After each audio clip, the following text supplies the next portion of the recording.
At 46 years of age, the legendary Choppa Chapman just made his highly anticipated return to the ring on the weekend just been and won by a crushing lead arm elbow.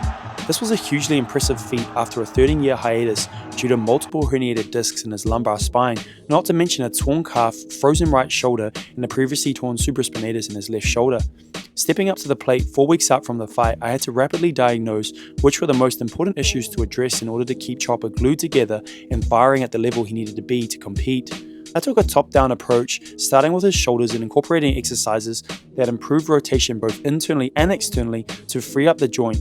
Then, with some external support from the wall, started to desensitize his intolerance to shoulder flexion while simultaneously building his thoracic rotation through half-kneeling T-spine windmills.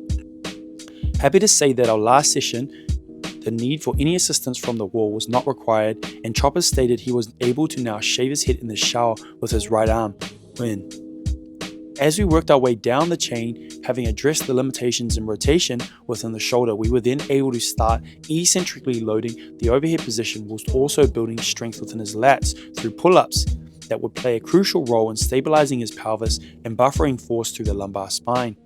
We then moved into his core, retraining his plank to a much more stacked position, keeping his ribcage drawn down on his pelvis and creating awareness through the sagittal plane from a neuromuscular perspective on how to use his core to stabilize his pelvis, in turn providing another layer of support and stability for his lower back.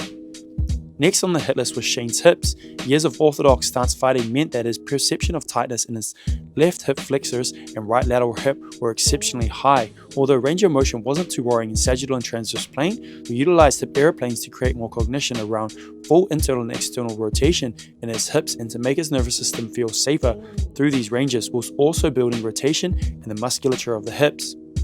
We then fed that hip rotation into split squats to help build an understanding of his center of mass and to build some strength around his knees.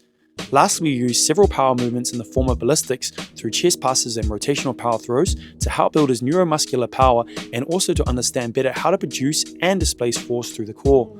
This was definitely a challenge on such short notice, but it was an honor to work with a legend like Choppa Chapman, who is arguably one of the most decorated kickboxers to ever come out of New Zealand.